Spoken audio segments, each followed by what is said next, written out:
광주 MBC 아침 종합 뉴스. 2월 25일 월요일 아침 종합 뉴스입니다. 광주 지역 대리운전 기사들이 노조를 결성했습니다. 그동안 대리운전 업체로부터 부당한 대우를 받았다며 스스로 권익 지키기에 나섰습니다. 광주와 서울 등 전국 15개 시도지사들이 5.18 왜곡과 폄훼를 규탄하고 역사 왜곡 처벌법 마련을 촉구했습니다. 전남 지역 다문화 가정 학생이 10,000명을 눈앞에 둔 가운데 취학기 어린이들을 위한 체계적인 언어교육 지원이 절실합니다. 이상 오늘의 주요 뉴스입니다.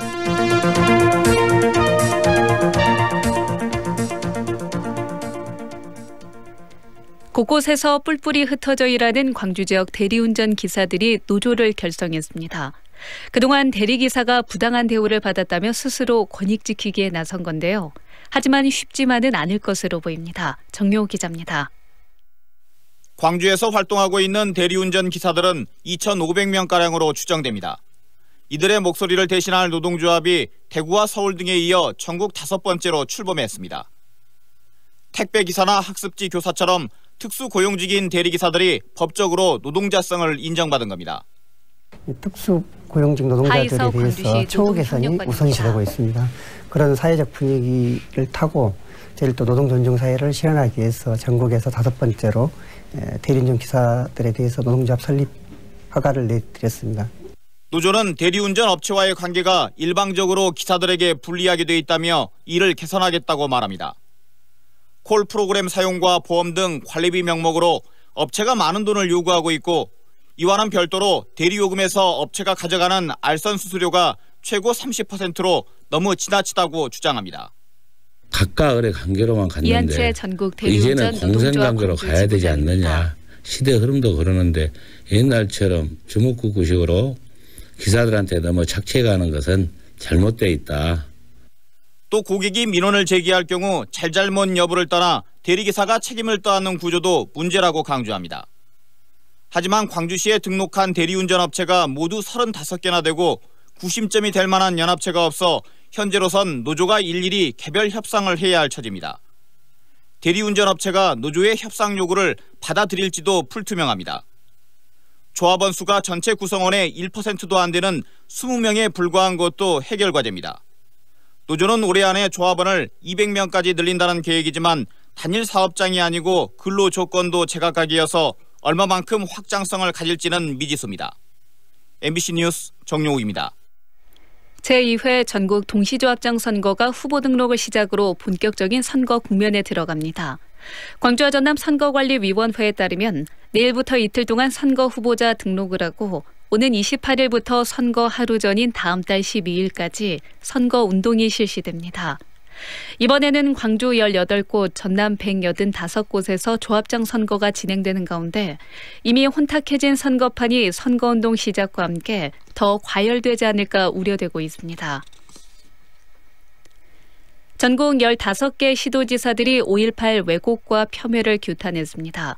이용석 광주시장과 박원순 서울시장 등은 어제 국회 정론관에서 발표한 공동 입장문을 통해 5.18에 대한 폄훼나 왜곡은 대한민국의 법과 민주주의를 부정하는 행위라며 5.18에 대한 망언, 망동 등에 대해서 국민의 이름으로 규탄한다고 강조했습니다.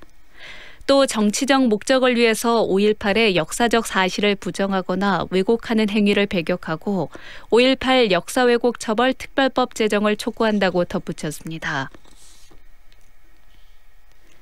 광주시가 3.1운동과 임시정부 수립 100주년을 맞아서 세계 분야 12개 기념사업을 추진합니다.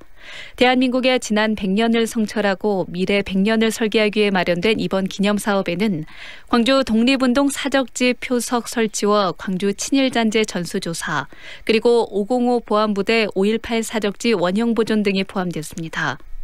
또 올해 3.1절 기념식은 기존의 실내에서 진행했던 것과는 달리 100주년이라는 의미를 살려서 민주, 인권, 평화의 공간인 5.18 민주광장에서 진행합니다. 전남이 다문화 학생 10,000명 시대를 눈앞에 두고 있는데요. 다음 달 개학을 앞둔 다문화 가정 학부모들은 아이들의 언어 부적응이 가장 큰 걱정입니다. 언어 발달의 중요한 시기인 5살 미만 다문화 가정 아이들에게 체계적인 언어 교육이 시급합니다. 장영기 기자입니다. 지난해 말 전남 지역 유치원을 포함한 초중고 다문화 학생은 9,789명, 전체 학생 수의 4.4%로 조사됐습니다. 다문화 학생은 2015년에 비해 35%가 늘어나는 등 가파른 증가세를 보이고 있습니다. 자녀들의 취학을 앞둔 다문화 가정 학부모들의 가장 큰 고민은 바로 언어 부적응 문제입니다. 초등학교 입학하는데요. 근데 지금 많이 걱정하고 있어요. 일단 우리 아들 지금 8살지만 말이 좀 같은 친구보다는 좀 느린 편인데요. 그래서 계속 언어치료센터도 다니고 있고 언어가 안 되는 두려움 때문에 오히려 도시 다문화 가족 지원센터장입니다. 감춰 계신 분들이 많은데요. 초등학교 상담이 좀 더 쉽고 문턱이 낮아진다면 그냥 궁금한 것들을 언제든지 얘기할 수 있는 그런 시스템이 되면 좋겠다고 생각합니다. 전라남도 교육청은 기초학력 지원과 맞춤형 교육을 실시하는 등 중점학교, 예비학교 활동을 강화하고 있습니다. 전라남도의회 교육위원회도 처음으로 다문화 학생 진학 실태 조사에 나섰습니다. 의원들은 다문화 아이들의 언어 발달을 위한 교육청과 시군 지자체의 지원 체제 구축이 시급하다고 꼽았습니다. 교육을 어떻게 접근을 해야 될 것인지를 알고 있는 것이 우리 교육청 전문가 집단들이지 않습니까? 가장 중요한 0세부터 5세 사이의 언어 결정 시기에 교육청에서 교육적으로 접근을 해줘야만 되지 않느냐라는 것을 지금 주장하고 있습니다. 김용록 지사의 내 삶이 바뀌는 행복전남, 그리고 장석훈 교육감의 하나이도 포기하지 않는 교육 정신은 다문화 가정의 영유아 어린이도 예외일 수 없다는 것입니다. MBC 뉴스 장영기입니다. 광주시가 시내버스와 택시의 친절도 향상을 위한 고강도 혁신에 나섭니다. 광주시는 친절도 우수 회사에 대해서는 인센티브를 확대하고 친절도 상하위 회사의 성과이윤 배분 격차를 2배에서 3배로 늘리는 등 페널티를 강화하기로 했습니다. 이를 위해 시민 모니터 요원을 300명 모집해 시내버스와 택시의 불편사항을 실시간 모니터링할 계획입니다. 도시재생 뉴딜 사업 대상지로 선정된 광주역 복합개발 사업이 본격적으로 추진됩니다. 광주시는 다음 달 12일 전문가 등 8명으로 제안사업 평가위원회를 구성한 뒤 용역사를 선정할 예정입니다. 광주시는 이번 용역에서 광주역 일대 20만 제곱미터의 통합 개발을 위한 실현 가능한 방안을 찾을 계획입니다. 광주시는 다음 달 용역에 들어가 올해 말까지 마무리할 방침이며 내년에 사업자 선정과 설계 등을 거치면 늦어도 2021년에는 사업 착수가 가능할 것으로 보고 있습니다. 한전공대 실시협약 체결을 위한 논의가 이르면 이달 말에 시작될 것으로 보입니다. 한국전력과 전라남도에 따르면 두 기관은 각각 TF를 꾸려 이르면 이번 주 중에 한전공대 이행 합의를 위한 첫 회의를 개최합니다. 이 자리에서는 한전공대의 재정과 인프라, 행정지원 방안 등이 구체적으로 논의될 예정입니다. 한전은 한전공대 착공 시기를 2020년 하반기로 잡고 올해 상반기까지 마스터 플랜을 마련하는 한편 학교법인 설립이나 부지 인허가 절차를 내년 2월 이전까지 마무리할 계획입니다. 끝으로 날씨입니다. 이틀간 이어진 초미세먼지 주의보는 해제됐지만 오늘 광주 전남 지역의 초미세먼지 농도는 나쁨 수준을 보이겠습니다. 광주 보건환경연구원은 국내 대기 정체와 국외 유입으로 광주 전남의 초미세먼지 농도는 나쁨 수준을 보이겠다며 건강관리에 유의할 것을 당부했습니다. 광주 지방 현재 기온은 0도입니다. 백수진입니다. 이상으로 MBC 8시 뉴스를 마칩니다.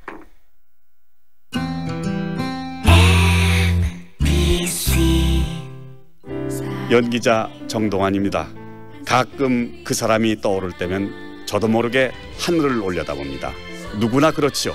그리운 사람이 보고플 때면 을에 하늘을 올려다보게 되는 것. 사람이 곧 하늘이기 때문이죠. 사람을 하늘같이 섬깁니다. 스카이 장례식장. 쌓여있는 우편물과 지저대는 강아지. 무슨 일 생겼나? 똑똑 해보세요. 당신이 외면하면 이 신호는 꺼질지 모릅니다. 고맙다. 너 아니면 큰일 날 뻔했어. 똑똑한 작은 관심이 따뜻한 세상을 만듭니다. 공익광고협의회. 지금 시각은 8시 10분입니다.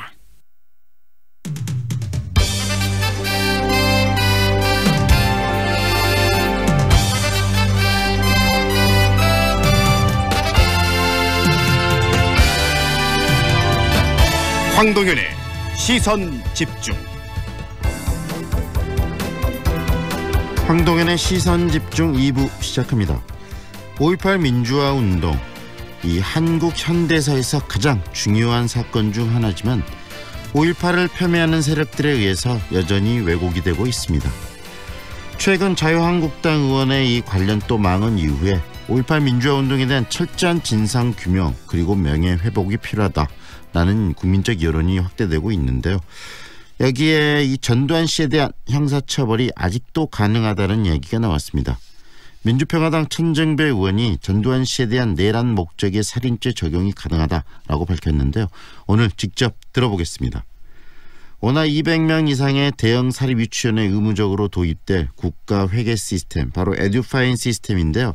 이 시스템을 놓고 사립 유치원과 정부가 평행선을 달리고 있습니다. 사립 유치원 단체인 한국유치원총연합회는 사립 유치원의 회계 실정이 맞지 않다라는 이유를 들면서 에듀파인의 도입을 지금 거부하고 있고요. 정부는 거부하는 사립 유치원 단체를 대해서 엄정히 대응하겠다라는 방침을 또 밝혔고요. 이런 한유총과 이 정부의 갈등 사이에서 또 다른 유치원 연합체인 전국 사립 유치원 연합회에서 에듀파인을 통한 사립 유치원의 공공성 확보에 공감을 한다. 하지만 또 학부모의 부담을 줄여줄 정부 지원책 강화도 필요한 것 아니냐라는 이야기를 꺼내놓았습니다. 오늘 사립유치원연합회 손승현 부회장과 인터뷰 나눠보겠습니다.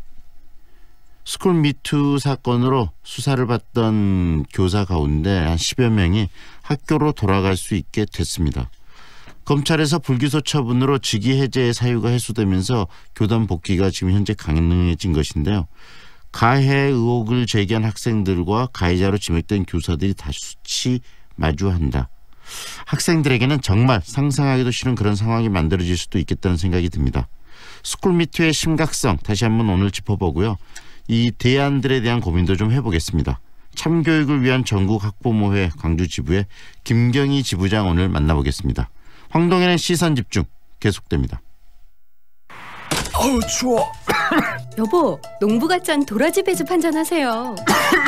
역시 당신이 최고야. 애들은 유자 배즙으로 먹였어요. 나주 장수식품 농부가 짠 도라지 배즙 유자 플러스 배 아로니아 배즙으로 겨울을 건강하게. 나주 장수식품 061-332-9616. 반도건설 김현욱입니다. 짓는 곳마다 이슈가 된 반도의 보라가 드디어 광주에 찾아옵니다. 남구의 미래 가치를 누리는 곳, 혁신 설계와 첨단 인공지능 ICT까지 와우! 미래 가치도 생활 가치도 유보라답게 남구 반도의 보라 모델하우스 오픈 중. 문의 1800-0086 반도건설. 축제 파티가 있는 그곳엔 출장 뷔페 쿠바 하우스. 기업식 행사장 맛있는 음식이 필요한 그곳에도 출장 뷔페 쿠바 하우스. 출장 뷔페 필요한 곳 전국 어디나 찾아가는 출장 뷔페 쿠바 하우스. 062-351-7711. 2년은 금방. 이사 걱정 없이 내 집 마련을 원한다면, 호수공원과 테라스 거리, 생활을 생각한다면, 16개 공공기관 이전 예정까지 미래 가치를 기대한다면 사랑으로 선택하세요. 광주 전남 혁신도시 사랑으로 부영. 061-337-8245 부영주택. 반도건설 김현욱입니다. 짓는 곳마다 이슈가 된 반도의 보라가 드디어 광주에 찾아옵니다. 남구의 미래 가치를 누리는 곳, 혁신 설계와 첨단 인공지능 ICT까지 와우! 미래 가치도 생활 가치도 유보라답게 남구 반도의 보라 모델하우스 오픈 중. 문의 1800-0086 반도건설. 월요일 출근길 상무대로 상록회관에서 농촌교차로 방향 서행 흐름 이어지고 있고요. 대남대로 신화아파트에서 조월사거리 방향으로도 제속도 내지 못하고 있습니다. 여기에 안개까지 더해지면서 가시거리가 1km 미만으로 시야가 답답한데요. 특히 인천공항은 어제 저녁부터 짙은 안개가 끼면서 시정거리가 100m밖에 되지 않아 저시정특보가 내려졌습니다. 다행히 오늘 아침 7시에 모두 해제가 됐는데요. 반대로 광주와 무항공항은 여전히 저시정특보가 발효 중입니다. 아침 8시 30분까지는 계속될 전망이어서 항공기 이용하시는 분들은 미리미리 참고하시기 바랍니다. 대기질은 내일부터 대기 흐름이 원활해지면서 보통 수준을 회복할 것으로 보입니다. 지금까지 광주 집값을 한눈에 광주 1등 부동산 어플 사랑방 부동산 협찬 날씨와 교통정보의 한아름이었습니다. 황동현의 시선집중 듣고 계시는 지금 시각 8시 15분 20초 막 지나고 있습니다. 5.18 민주화운동 하면 바로 대한민국 민주화 역사에서 가장 중요한 사건 중 하나일 겁니다. 하지만 이 5.18을 끊임없이 폄훼하는 세력들 여전히 존재하고 있습니다.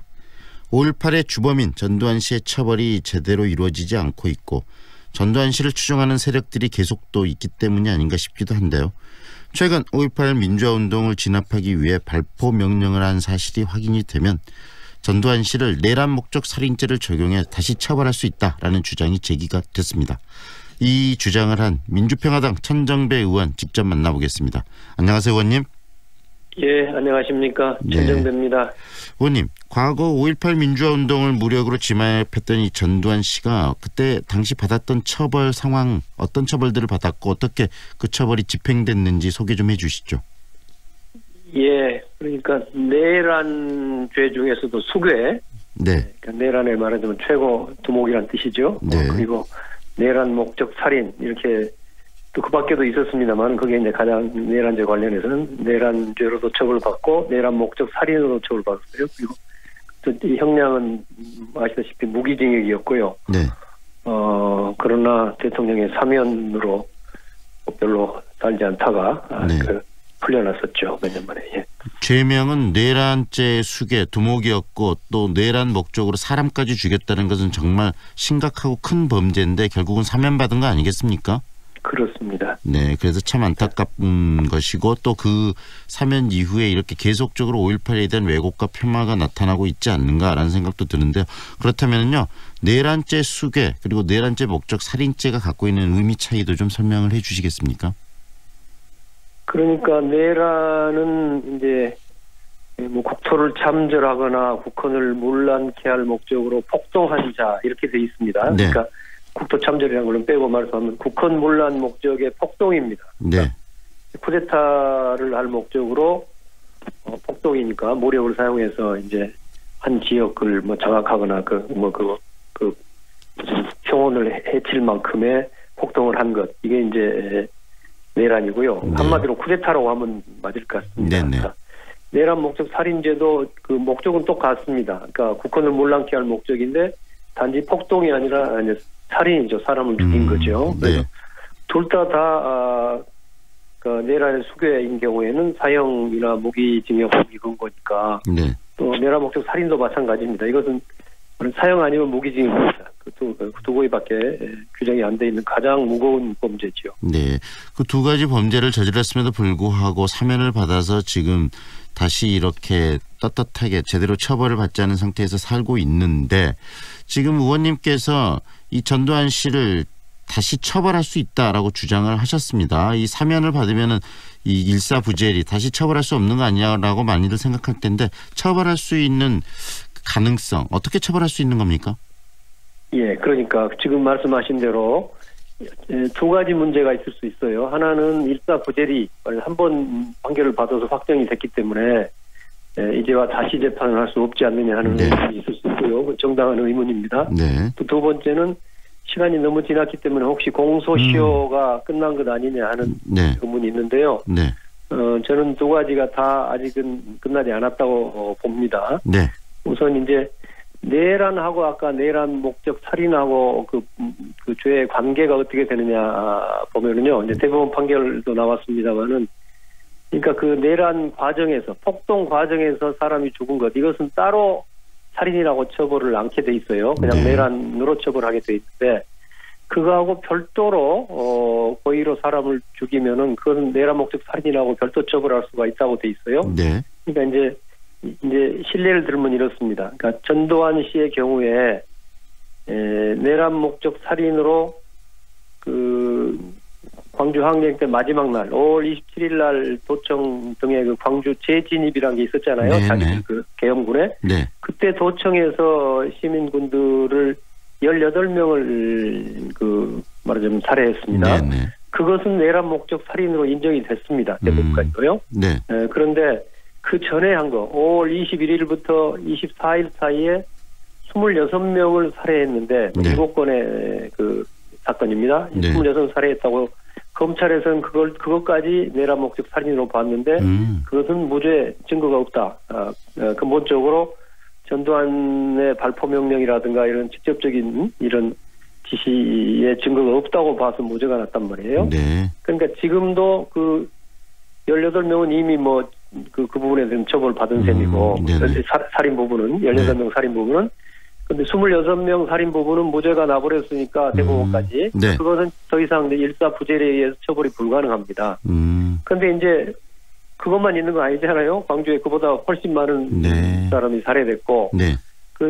그런 살인에 대해서 우리가 믿고 있는 것처럼 전두환 씨가 발포 명령을 했다는 사실을 입증한다면 네. 야, 뭐 시민이든 뭐든 뭐 쏴서 죽여라 뭐 이런 식으로 네. 명령이 내려갔고 네. 그에 따라서 뭐 이제 그 살인 행위가 일어난 것들하고 연결이 되면 그러니까 추가 조사를 통해서 네. 명확하게 되면은 그 부분에 대해서 얼마든지 새로운 내란 목적 살인죄가 될 수가 있다는 겁니다. 네. 아까 18명과 네. 18명의 유죄 부분, 26명의 무죄 부분을 빼고 네. 네. 나머지 살인에 대해서 새로운 사실이 나온다면 발포 명령을 확실하게 했고 네. 그에 따라서 살인이 이루어졌다는 것이 입증된다면 처벌할 수 있다 이겁니다. 특별히 예컨대 지금 헬기 사격에 관해서도 우리가 그 헬기 사격이 있었다고 보고 있지 않습니까? 네. 예, 그러니까 헬기 사격을 전두환이 명령했고 그에 따라서 헬기에 사격이 있었고 또 사람이 그걸로 죽었다 이렇게 된다면 뭐 명확하게 내란 목적 살인으로 별도 처벌이 가능하다 하는 겁니다. 다시 지난 말하면 재판에서 네네. 빠진 부분이죠. 지난 재판에서 네. 빠져 있는 부분이니까요. 새로 내란 목적 살인은 살인이기 때문에 제가 보기에는 개별 그 생명 한 사람 한 사람당 죄가 하나씩 성립한다고 봅니다. 네네. 그러니까 추가적인 살해 행위에 대해서 전두환의 관여 사실이 명확하게 입증된다면 앞으로 네. 추가 조사를 통해서 그것은 내란 목적 살인으로 사형 또는 무기징역을 선고할 수 있다 이겁니다. 의원님 결국은 지금 재판을 받았던 상황 말고 그런 사건들 말고도 지금 추가로 여러 가지 뭐 희생자들이 나오고 있고 그 진실들이 밝혀지고 있는데 그런 추가 진실들이 밝혀지고 거기서 살인에 관련된 사항들이 나오게 되면 그걸 가지고 재판을 다시 할 수 있다 이 말씀 아니겠습니까? 그렇습니다. 네. 하나 더 여쭤보겠습니다. 공소시효도 말씀해 주셨는데 보통 지금 5.18 민주화 운동 거의 지금 40주년이 다 돼가고 있는 상황인데 공소시효 지금 지난 거 아니냐 이 말에 대해서는 어떻게 정리를 할 수 있을까요? 예, 네, 이것도 그러니까 1995년에 이제 그 뭐 김영삼 대통령 당시에 전두환 등에 대한 처벌이 시작됐지 않습니까? 네. 그런데 그때 95년도에 두 가지 중요한 법을 만들었어요. 그 당시에 하나는 헌정질서 파괴 범죄 공소시효 등에 관한 특별법 이런 이름을 가지고 있는데 쉽게 말해서 내란죄나 뭐 이런 집단 살해죄에 대해서는 아예 공소시효를 폐지해 버렸습니다. 그러니까 그건 영원히 처벌할 수 있습니다. 네. 그리고 또 하나는 같은 시기에 만들어진 5.18 민주화 운동 특별법. 네. 여기서도 이 5.18 관련된 이 내란 등의 범죄에 관해서는 공소시효가 정지된다고 봤어요. 네. 그러니까 이렇게 볼 수 있습니다. 그 당시 95년 당시에는 이제 내란이든 내란 목적 살인이든 그 당시 공소시효가 15년이었습니다. 네. 그런데 이제 광주 항쟁이 끝나고 81년 1월 24일 날 계엄이 해제됐는데 그날을 이제 내란이 종료한 것으로 대법원은 보고 있습니다. 네. 그러니까 81년 1월인데 15년이라고 그러면 이제 96년 1월까지 이 공소시효가 남아 있었어요. 그런데 이제 95년 그 직전인 95년에 공소시효를 아예 폐지해버리는 법을 만들었기 때문에 공소시효가 끝나기 전에 공소시효를 폐지했기 때문에 이제 영원히 처벌할 수 있게 법이 만들어져 있습니다. 그래서 이제 시간은 뭐 공소시효는 아무 관계가 없고 예, 그래서 새롭게 전두환이 확실히 그 당시에 그 명령을 내려서 네. 살인이 이루어졌다 하는 네. 것을 추가 조사를 통해서 밝힌다면 네. 그 부분에 관해서는 처벌할 수 있습니다. 들어보니까 이 일사부재리 부분도 그다음 공소시효 부분도 지금 해당되지 않게 처벌을 할 수 있다는 이야기인데 가장 중요한 것은 바로 그거겠네요. 그럼 5.18에 대한 철저한 진상규명을 통해서 전두환 씨가 5.18에 얼마나 관여했는가 그리고 발포 명령을 했는가 여부가 밝혀진다면 처벌할 수 있다는 그 말씀 아니겠습니까? 그렇습니다. 그렇습니다. 네. 5.18 특별위원회의 역할이 굉장히 중요할 것 같은데 그런데 지금 자유한국당에서는 문제가 있는 의원들 청와대에서 2명을 문제가 있다고 이야기했는데 재추천을 현재까지도 하고 있지 않는데 이런 상황은 어떻게 이해를 해야 될까요? 그러니까 이제 말이 안 되는 거죠. 자유한국당 사람들이 5.18 진상을 규명하자는 것이 아니라 그것을 방해할 사람들을 추천했지 않습니까? 네네. 그분들은 되게 이미 알려졌지만 아주 끔찍한 이야기들을 한 사람들이에요. 그래서 네. 그것도 적절치 않지만 더구나 이제 법에는 그 관계 전문가, 그러니까 관계 분야 경력이 5년 이상이어야 되는데, 그 자유한국당이 추천했던 3사람 중에 2사람, 제가 언론 사람 이름이 기억이 안 납니다만은 조선일보, 월간조선에 있었던 기자 출신 한 사람과 또 무슨 그런 등등의 사람은 아예 전문성도 없기 때문에 이제 청와대에서 임명을 이제 거부한 거죠. 거절하고 재추천을 요구했는데 나경원 원내대표라든가 자유한국당에서는 더 이상 추천하지 않겠다고 한단 말이에요. 네. 그러면은 이런 상태로는 그 5.18 진상조사위원회가 아예 출범할 수가 없게 돼 있습니다. 네. 그래서 이제 안타까운데요. 근데 그 부분은 이제 우선 첫째는 자유한국당이 지금이라도 각성해서 새로 요건에 맞는 사람을 추천하면 될 것인데. 네. 그것을 좀 기대하기가 어렵지 않습니까? 그렇죠. 네. 그래서 저는 이제 이 부분은 이렇게 봅니다. 지금 작년에 만들어진 이 특별법을 보면은요, 그러니까 5.18 민주화운동 진상규명 특별법이죠. 이 법을 보면은 그 위원을 지금 문제가 된 그 자유한국당 추천에 관련해서 보면은요. 네. 그러니까 그 민주당 그러니까 여당이 4명의 위원을 추천하게 돼 있고, 네. 그리고 그 밖에는 법에는 그 외에 교섭단체와 비교섭단체가 추천하는 4명을 또 위원을 하게 돼 있어요. 그러니까 네네. 자유한국당이 한다는 게 아닙니다. 다른 야당이 할 수도 있다는 말씀이시네요. 예, 그렇습니다. 네. 그러니까 그래서 그 4명을 실제로는 자유한국당 3명, 바른미래당 1명으로 지금 추천을 했거든요. 네네.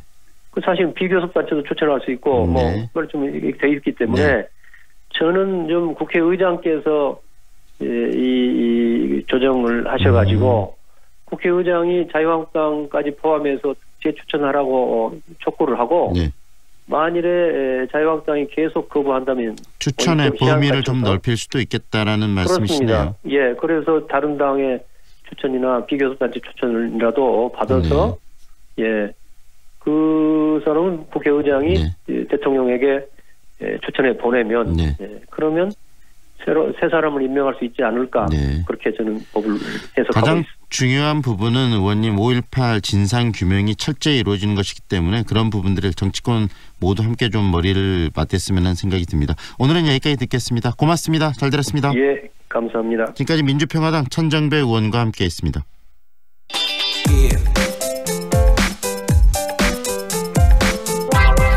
다음 달부터 유치원생 200명 이상인 대형 사립 유치원에 국가회계 시스템인 에듀파인이 의무적으로 도입이 됩니다. 하지만 사립유치원 단체인 한국유치원총연합회에서 반발하고 있는데요. 정부는 꼭 도입을 하겠다고 지금 강력하게 밀어붙이고 있는 상황입니다. 또 다른 유치원 단체죠. 전국사립유치원연합회 입장도 한번 들어보겠습니다. 전국사립유치원연합회 송승현 부회장 연결합니다. 안녕하세요. 안녕하세요. 네, 부회장님.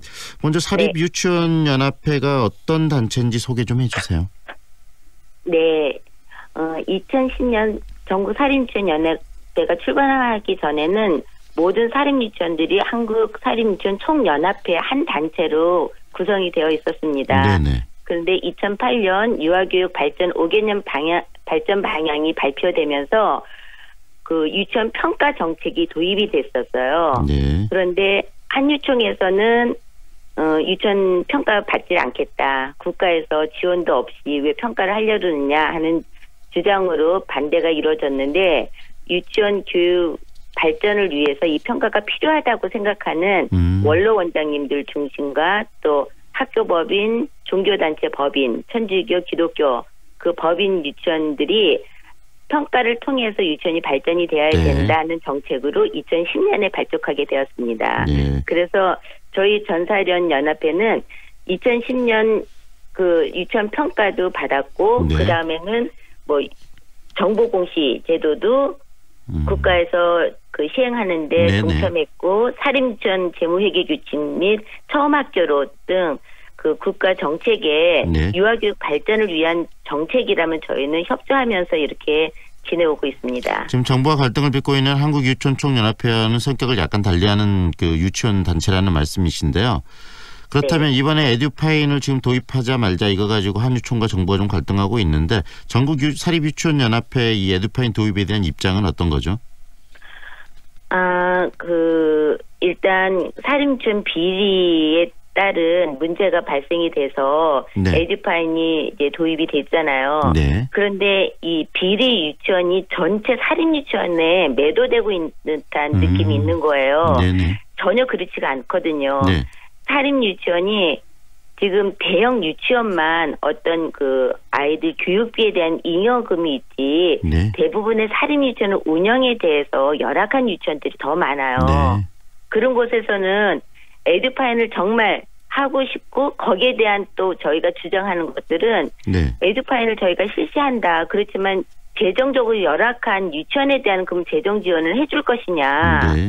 그런 부분은 국가에서 생각하지 않고 대형 이제 몇 프로가 얼마 안 되는 대형 유치원에 관점을 두고 에듀파인과 이런 것들이 이렇게 보도되는 것들에 대해서 정말 운영도 잘하고 저희 전사련 연합회 소속돼 있는 유치원들 그런 200명 미만의 유치원들은 그 교사들 월급도 제대로 못 주면서 운영을 하고 있는 유치원들 대다수거든요. 그러니까 저희는 에듀파인을 실시하겠다. 실시하면 그 재정적인 이렇게 부족한 부분은 국가에서 정확하게 지원을 해줘야 되는 게 아니냐 이런 주장을 저희가 하고 있습니다. 정말 중요한 것은 이렇게 뭐 몇몇의 대형 사립 유치원들의 회계 부정의 문제가 아니고 적극적으로 정부가 요구한 에듀파인을 도입해서 회계 투명성을 확보하고 또 유치원 교육도 정부 그리고 또 우리 사회가 함께 또 하나의 교육 시스템이기 때문에 정부가 예산 그 지원들을 좀 더 적극적으로 해줄 필요성이 있다. 그래서 선순환 구조를 좀 만들어보자 이 말씀이시네요. 네네, 그렇죠. 그렇다면 부회장님, 이 에듀페인이 도입이 되면 유치원들의 회계 투명성을 이끄는 데는 도움이 많이 될 거라고 생각하십니까? 그렇죠. 이게 에듀파인이라는 것들이 국가에서 그 운영하는 회계 투명성으로 국가 정책 회계 시스템이거든요. 그러니까 이게 국가에서 그 모든 것들이 뭐 쳐다만 볼 수 있다고 마음만 먹으면 그 유치원의 에듀파인을 통해서 운영이 어떻게 되는지는 다 알고 있으니까 일부 사립유치원에서는 그걸 왜 국가에서 간섭을 하느냐 하는 주장으로 반대를 하고 있는 것입니다. 그런데 이 에듀파인이 다 도입이 되면 일단 국민의 신뢰도는 높을 수 있다고 생각을 합니다. 그런데 아까 제가 주장했던 것처럼 대형 유치원의 몇몇 그런 문제 때문에 모든 정말 운영을 잘하고 있고 경제적으로 어려운 사립 유치원에 대한 지원을 통해서 지금 국가에서 국공립 유치원을 40%를 확충한다고 이야기를 발표하지 않았어요. 그래도 나머지 60%는 사립 유치원에 의존할 수밖에 없어요. 그리고 그동안 국가에서 하지 못한 유아교육을 사립 유치원이 전적으로 맡아서 지금까지 해왔거든요.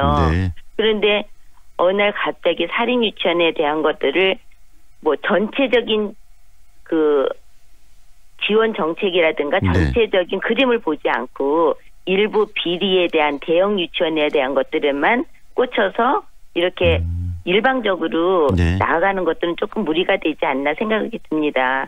그래서 제 생각에는 이제 정부가 그 학부모 부담을 낮추고 국공립 유치원을 확대를 한다 그러면 사립 유치원의 대상으로 그런 것들을 선택할 수 있는 기회를 주면 좋을 것 같아요.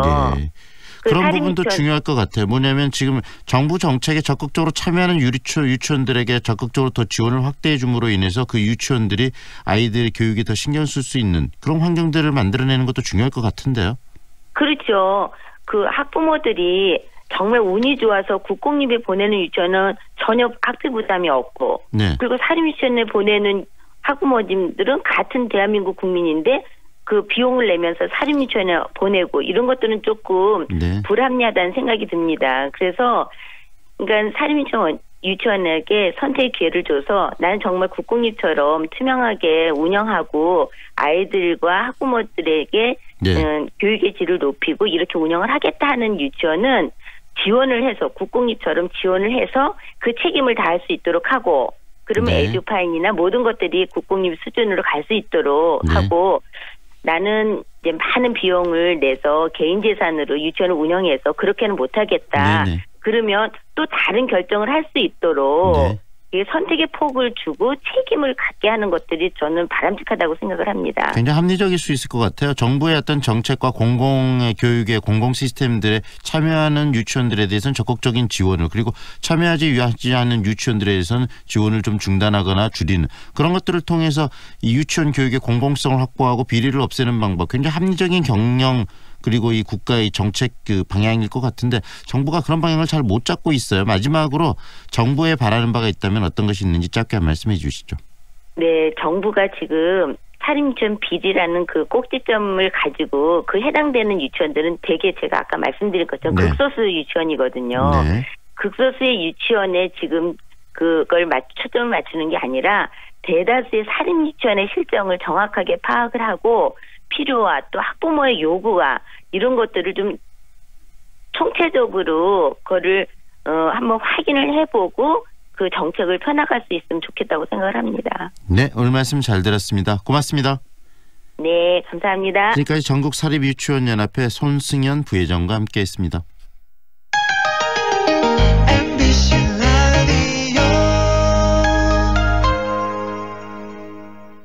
뭐해? 괜찮은 직업학교 찾고 있어. 아직 호남 직업 전문학교를 몰라? 99년부터 13년 연속 우수훈련기관. 우리 쪽 공동훈련기관으로 재직자 향상 교육도 한대. 오, 역시 정보통인데. 하나 더. 지금 호남에선 국비교육생을 모집 중이래. 우와. 창의성이라는 것은 모든 것들을 다 창의성을 말로 하는 회사가 있고 여기가 회의실이야? 공간으로 경험하게 하는 회사가 있습니다. 공간이 하는 말이 경영진이 하는 말보다 잘 들립니다. 사무환경이 문화를 만듭니다. 퍼시스. 반도건설 김현욱입니다. 짓는 곳마다 이슈가 된 반도일보라가 드디어 광주에 찾아옵니다.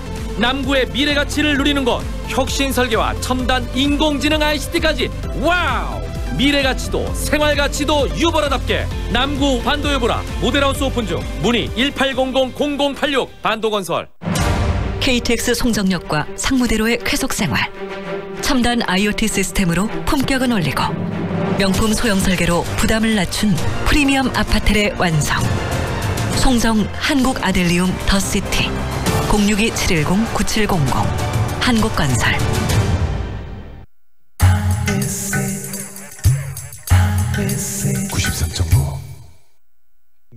Feelings between the sheets. Why am I caressing my mama's fat knees? 세상을 보는 지역의 눈. 여러분은 지금 황동현의 시선 집중과 함께하고 있습니다. 황동현의 시선 집중 3부 시작합니다. 스쿨미투 사건으로 수사를 받았던 일부 교사들이 교단에 복귀할 수도 있다는 우려가 현실이 될 가능성이 높아지고 있습니다.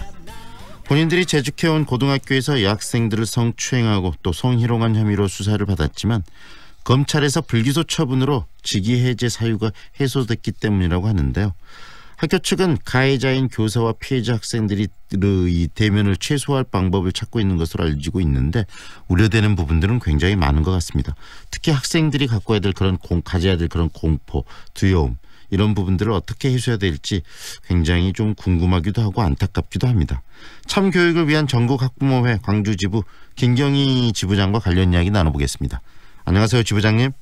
안녕하십니까. 광주 참교육학부모의 김경희입니다. 네, 스쿨미투로 우리 사회가 굉장히 좀 시끄러웠고 특히 광주 지역도 그랬었는데요. 벌써 1년이 다 지나가고 있는 것 같습니다. 그 스쿨미투 폭로 이후 이 학교, 이 교육계의 분위기 좀 전해주시죠. 네네. 네, 지난해 4월 서울 모 여고에서 학교 내 성폭력을 고발하는 스쿨미투 운동이 시작된 지 2년이 되어갑니다. 네. 그동안 70개 정도 되는 학교에서 고발이 터져 나왔는데요. 전국 학교 곳곳에서 스쿨미투는 아직도 현재 진행형입니다. 그러나 여전히 학교에서는 감추려고만 한다는 아이들 목소리가 나오고 있는 상황입니다. 스쿨미투는 지난해 사회적으로 미투 운동이 확산되면서 학교에서 우리 학생들이 용기를 내서 고발해서 드러나게 된 사건입니다. 네. 미투 운동이 지난 한 해 동안 사회 각계에서 성폭력 문제를 들춰내고 여러 대책을 끌어낸 거하고 비교하면 네. 유독 여전히 스쿨미투는 해를 넘겨서도 뚜렷한 대책 없이 계속되고 있습니다. 네. 이는 여러분도 아시다시피 중고등학교 즉 학교가 우리 사회에서 가장 폐쇄적인 공간 중 하나이기 때문인 것 같습니다. 네. 여기에 용기를 낸 학생들의 목소리는 그간에 쌓여왔던 학내 성폭력에 대한 고발이자 학교라는 공간은 어떤 곳인가, 나아가 학교란 무엇인가까지 되돌아보게 해주는 계기가 되었다고 봅니다. 결국은 굉장히 학생들이 어려운 목소리를 직접 내서 그 문제점들을 고발했고 그다음에 1년이 흘러가고 있는데 이 문제가 아직까지는 뭐 정확하게 매듭이 지어지지 않는 것 같아서 안타까운데요. 우리 지역에서도 그 스쿨 미투가 굉장히 여러 건이 지금 있었는데 우리 지역에서 발생했던 내용들 그리고 어떻게 지금 정리가 되고 있는지도 전해 주시죠. 네. 지난해 광주 교육 현장에서는 참으로 부끄러운 일들이 많이 일어났습니다. 네. 광주는 지난 7월 광주 모 사립여고에서 교사들로부터 성희롱, 성폭력이 있었다고 학생들이 문제를 제기하면서 스쿨미투 발음이 시작됐습니다. 광주시 교육청은 이 학교 종교생을 전수조사하고 면밀히 분석해서 성희롱 혐의가 있는 16명의 교사를 분리 조치하고 경찰서에 수사를 의뢰했고 네. 수사 결과 16명이 검찰에 송치돼 교사 2명이 구속 기소됐었습니다. 네. 또 이어 광산구 모 고등학교에서 학생들이 SNS를 통해 교사들에 의한 성희롱 피해 사실을 알리면서 두 번째 스쿨미투가 터졌고요. 네. 여기서 여교사 제사를 추행한 혐의 등으로 이 학교 교사 5명이 기소 의견으로 11명이 교사가 불기소 의견으로 검찰에 송치됐었습니다. 네. 이뿐만 아니라 광산구 다른 고등학교에서는 교장이 생활 지도 과정에서 여학생들을 추행한 혐의로 기소됐었습니다. 네. 더욱 놀라운 것은 스쿨미투가 주로 고등학교에서 발생한 것을 넘어 급기야 중학교에서 스쿨미투가 폭로됐었습니다. 네. 광주 모 중학교 3학년 학생들이 광주시 교육청에 성폭력 피해를 당했다고 신고를 했습니다. 그러나 현재 학생들이 처벌을 원하지 않는다고 밝혀서 관심이 모아지고 있는 상태입니다. 대상이 됐던 교사들은 방금 말씀하셨는데 일부는 기소 의견으로 지금 검찰에 송치도 됐고 그러는데 불기소 의견으로 송치된 교사들도 있어요.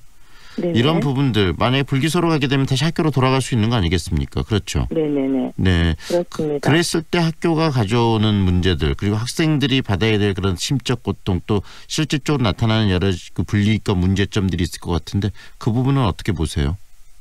네, 그렇습니다.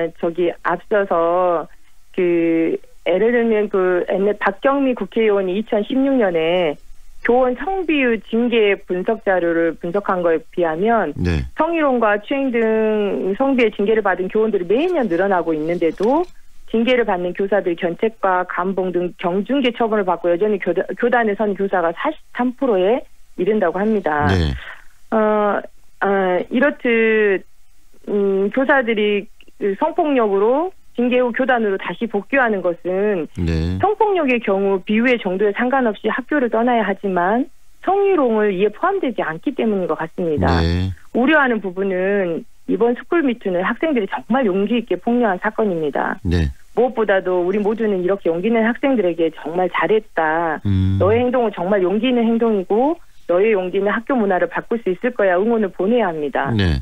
물론 심리치료를 통해 상처를 치유하는 것도 필요하지만 거듭 말씀드리자면 그들의 행동이 정말 용기 있었다는 것을 응원하고 네. 가해자들이 이 학생들에게 진정으로 사과를 하는 것입니다. 앞서 얘기한 것처럼 스쿨미트는 갑자기 등장한 것이 아닙니다. 네. 1년 전부터 학교 내 성폭력 사건들은 언론에 끊임없이 보도되었습니다. 네네. 그럴 때마다 교육 관계자들은 성희롱, 성폭력 근절 대책을 만들어 야단법석을 떨었지만 네. 한쪽에서는 문제를 축소 은폐하기에 급급합니다. 그리고 문제가 드러나면 전수조사를 통해 피해 정도를 정확히 파악하고 피해자들을 보호 치료하는 대책이 나와야 하는데 일이 커질 것을 우려해 전수조사를 거의 하지 않습니다. 이렇듯 학생들이 죽을 힘으로 용기 내어 폭로를 했지만 그들이 다시 교단으로 들어옵니다. 네. 이런 것을 보고 또 어떤 학생이 또 폭로를 할 용기를 낼 수 있겠습니까? 우려되는 부분입니다. 결국은 지부장님 이번에도 그 일부 또 교사들이 교단으로 복귀할 가능성이 높아지고 있고 그렇다면 학생들을 직접 또 쳐다보고 같이 생활하면서 학생들을 지도하겠다라는 건데요. 이게 현실적으로 가능하게 만들어지는 이 법도 문제지만 거기에서 학생들이 입을 어떤 그 데미지, 위험성, 그다음에 어떤 공포심 이런 것들도 우리 사회가 좀 고민하고 해법을 생각해야 될 상황 아니겠습니까? 어떻게 보세요? 네. 맞습니다. 이거는 불기소 처분이라고 해서 죄가 없는 것은 아닙니다. 이 부분에 대해서 교육청과 해당 학교로 문제가 던져진 것 같습니다. 네. 그래서 그것은 교육청과 해당 학교 의지의 문제라고 생각합니다. 학생들이 용기 있는 행동과 학교 문화를 바꿔야 한다는 것을 함께 해야 되고 그런 선생님들이 교단에 복귀하실 때 껄끄럽지 않으실까요? 네. 그리고 아이들과 원만한 관계가 가능할까요? D고교 학교 관계자는 교사에게 성추행 행위를 당했다는 학생들이 졸업할 때까지 서로 대면하지 않도록 방안을 교육청과 논의하고 있다고 말했습니다. 네.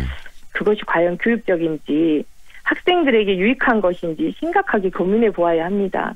학교는 아이들이 사회적 위험으로부터 가장 안전하게 보호해야 할 공간이어야 하는 곳으로 학교에 대한 존재 의미를 저희들 모두 다시 한번 되돌아보아야 합니다. 그렇다면 우리 사회가 그리고 제일 먼저 나서서는 이 교육청의 역할이 필요할 것 같은데 어떤 식으로 이 문제를 좀 풀어야 될까요?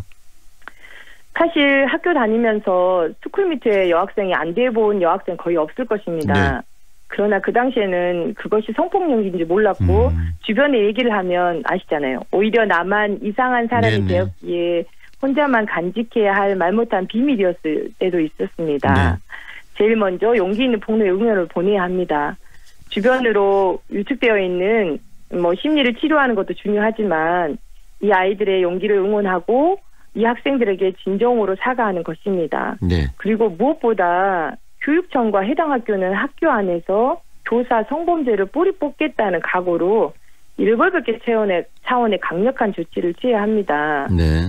저희 단체에서도 전수조사를 통해 학교 성폭력 근절을 위한 목표 설정과 포괄적인 방지 대책을 수립하라고 몇 번 저희도 촉구를 하고 계속적으로 요청을 하고 있는 상태입니다. 네. 이것은 이 전수조사를 통해 개입과 참여를 통할 수도 있고 이것을 통하여 교육청이 감독 및 조정 기능을 확보할 수도 있습니다. 네. 그리고 학생 응답자의 경험 및 학교의 상황에 따라 다양한 학교 상태에 맞는 교육 프로그램을 마련할 수 있습니다. 이런 일이 일어날 때마다 학생들만을 상대로 인권교육을 실시하고 있으나 그것만은 미흡합니다. 학생뿐만 아니라 교사 등을 대상으로 성평등 교육과 인권교육이 의무화되어야 합니다. 네. 학교를 둘러싼 사회 전반의 인권 감수성을 높이는 계기로 삼아야 함과 동시에 학교라는 공간이 아이들에게 가장 안전하고 행복한 공간으로 거듭나도록 지원하는 계기가 되어야 할 것이라고 생각합니다. 네, 오늘 말씀 여기까지 들을게요. 고맙습니다, 지부장님. 네, 감사합니다. 지금까지 참교육을 위한 전국학부모회 광주지부의 김경희 지부장과 함께 했는데요. 이 문제 방금 김경희 지부장도 이야기를 했지만 광주시 교육청의 역할이 굉장히 중요하다는 생각이 듭니다. 그래서 저희 광주 MBC 황동현의 시선집중에서요. 직접 교육청에게 이 부분을 어떻게 앞으로 해결할 것인가 문의를 했는데요. 일단 교육청의 입장은 이렇습니다. 가해 교사들이 형사상으로 불기소 처분이 됐지만 교육청에서 따로 행정적 징계를 좀 가할 예정이다. 그리고 이 경미한 사항은 충분히 교육받고 재발하지 않도록 하고 중대한 사항은 강한 징계를 내릴 예정이다라고 이야기를 했고요. 또 관리자 선생님 대상으로 성인지 감수성 교육을 시행해 학교로 직접 찾아가 또 교육도 하고 또 학교 교사들과 예우 전문 강사들을 통해서 워크숍도 진행하겠다 뭐 이런 이야기들을 했는데요. 결국 중요한 것은 뭐 형식적인 그런 어떤 시스템의 도입이 아니고 의지일 것 같습니다. 학생들이 더 이상 피해를 보지 않도록 적극적으로 이 문제를 끝까지 해결해내겠다는 교육청의 앞으로 의지와 정책을 기대합니다.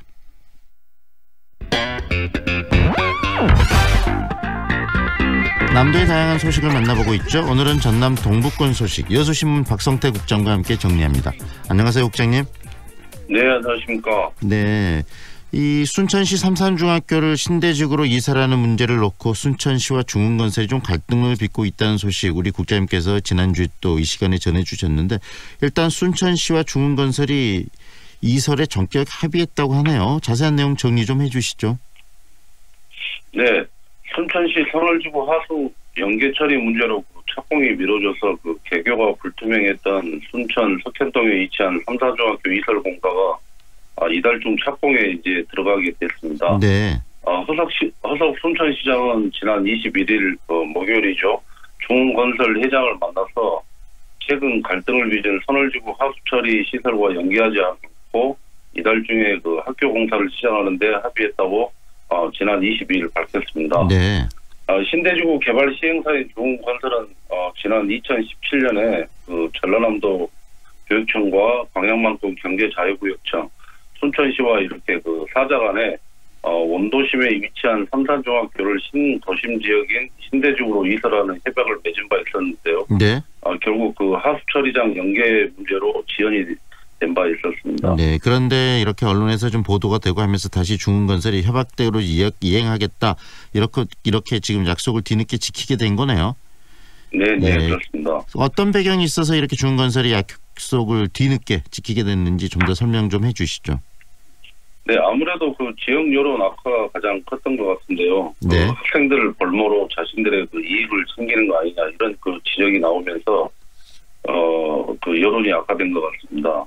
현재도 신대지구 학생 100여 명이 원거리 통학을 하고 있고, 네. 내년에는 약 300여 명의 중학교 입학생들이 원거리 통학을 해야 할 처지에 놓이자 학부모들 반발이 거셌던 것 같습니다. 네.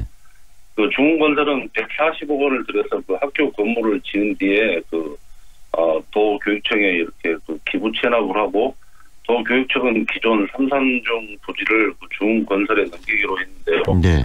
그러나 중흥건설은 지난해 12월 학교시설 건축 승인을 마쳤지만 2개월 가까이 착공을 미루면서 반발을 샀습니다. 네. 자신들이 개발을 맡은 선월지구 하수 처리 시설을 순천시가 소유한 하수 종말 처리장에서 네. 처리해달라고 요구한 것인데요. 네. 순천시가 이걸 받아들이지 않자 이 문제와 무관한 학교 이설을 지연시키면서 시를 압박을 했고, 네. 일부 언론은 갑질 여론을 확산시키기도 했습니다. 네.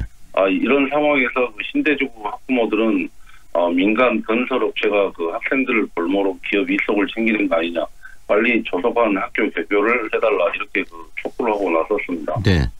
순천시 관계자는 선월지구 하수처리장 문제와 결부돼서 네. 갈등을 빚어왔던 신대지구 중학교 건립 사업이 내년 3월 정상 개교할 수 있는 돌파구가 마련이 됐다고 이렇게 설명을 하고요. 네. 순천시와 중흥건설 양측이 학생들의 교육이 최우선이라는 원칙을 받아들였다. 이런 점에서 높이 평가한다고 밝혔습니다. 네, 결국은 중흥건설이 이 학생들을 볼모로 좀 더 이속을 챙겨보려 하다가 지금 뭐 상황들이 여의치 않자 이것을 지금 접은 것으로 보이는데요.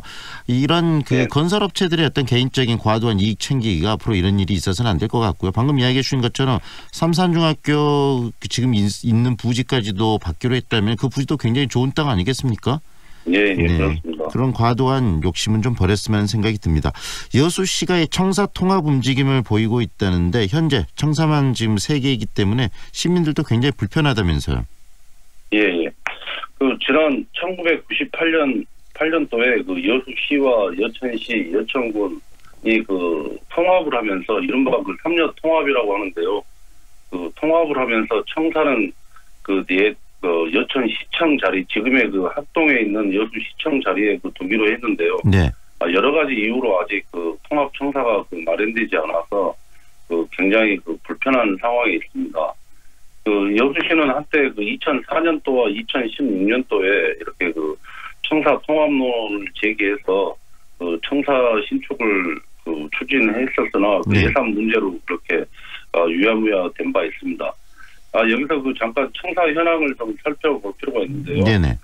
행정구역은 이렇게 3녀가 통합을 했지만 네. 여전히 그 청사는 여서동에 있는 제2청사와 문수동 제3청사 네. 그리고 합동의 그 본청사 이렇게 그 3개 청사가 그 분산이 되어 있습니다. 네. 또 그 안에 이제 속을 자세히 들여다보면 체육지원과는 진남 경기장, 산림과와 공원과는 망마 경기장, 네. 관광과와 도로과, 도시재생과 등은 그 보건소에 있어서 사실상 본청을 제외하고 7곳에 흩어져 있는 상황입니다. 들어보니까요, 국장님. 네네. 앞으로 이 문제에 대해서 여수 시민들의 어떤 관심들, 그 다음에 논란들이 계속 있을 것 같고, 시간 관계상 오늘은 여기까지 듣겠습니다. 고맙습니다.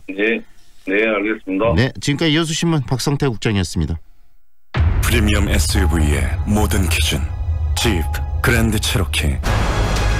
오프로드의 강남과 온로드의 유연함에 최저 5,330만 원의 파격적인 가격으로 경험하라.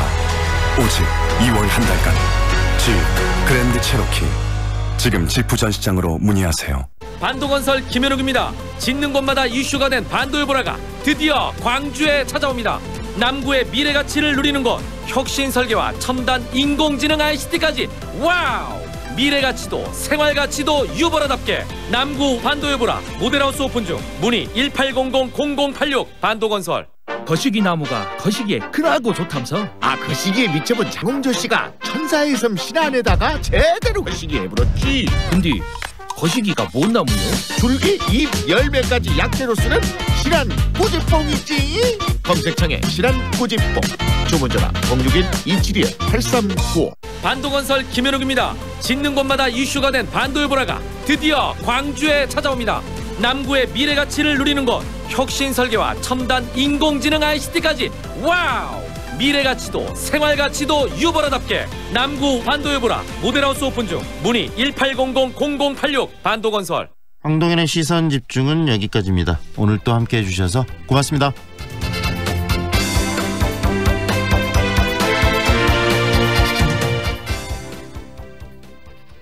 지금 시각은 8시 57분입니다. 사람은 자연에서 태어나 자연으로 돌아갑니다. 고귀하고 소중한 분들의 편안한 안식처. 이제 장성 자연숲 추모공원 수목장님에서 만나보세요. 10헥타르의 드넓은 공원형 자연장지. 자연숲 추모공원 수목장님은 장성군 산림조합이 조성, 운영합니다. 반도건설 김현욱입니다. 짓는 곳마다 이슈가 된 반도요보라가 드디어 광주에 찾아옵니다. 남구의 미래 가치를 누리는 곳, 혁신 설계와 첨단 인공지능 ICT까지 와우! 미래 가치도 생활 가치도 유보라답게 남구 반도요보라 모델하우스 오픈 중. 문의 1800-0086 반도건설. 커피 문화를 선도하는 라스토리아 커피학원에서 바리스타 국비 과정 및 일반 과정 훈련생을 모집합니다. 구직자를 위한 바리스타 실무 과정, 재직자를 위한 바리스타 자격 과정. 라스토리아는 당신의 꿈을 응원합니다. 일곡지구 사거리 라스토리아 커피학원 062-575-5613. 우리 기업을 사랑하는 지역민의 마음. 그 마음이 만든 지역 경제의 밝고 희망찬 내일. 더 크게 성장할 수 있도록 광주 전남의 기업을 많이 응원해주세요. 지역 기업을 사랑합시다. 이 캠페인은 지역거점 항공사 에어필립과 코바코가 함께합니다. 안녕하세요. 저는 광주 학생 독립운동 기념사업회 이사장을 맡고 있는 최철입니다. 광주 학생 독립운동은 광주와 전라남도에서 시작해서 전국과 해외로까지 번진 일제 치하의 3대 독립운동 중에 하나였고요. 나라의 독립을 위해서 정말로 목숨을 걸고 외쳤던 것이나 그 이후로 4.19도 있었지만 또는 저희들 민주혁명뿐만이 아니고 5.18에 이르기까지 젊은 사람들이 불의에 한가한 것은 저는 똑같은 의미가 있었다고 봅니다. 그게 지금까지 광주 학생 독립운동이 살아있는 것이며 이 지역을 의향이라고 하는 것이 바로 그런 것이 아니었는가 하는 생각이 듭니다. 불의에 항거했던 외세나 독재에 항거했던 뜻을 잊지 말고 되새기면서 그 얼을 이어받았으면 좋겠습니다. 광주 MBC가 청년들의 꿈을 응원합니다. 청년의 꿈을 키우는 남도 청출어람. 이 캠페인은 글로벌 공기업 한국농어촌공사와 함께합니다. AM 819kHz, 표준 FM 93.9MHz, 광주 MBC 라디오입니다. HLCN. 친구처럼 다정한 연인처럼 MBC 문화방송. 여러분의 다정한 친구 광주문화방송이 9시를 알려드립니다.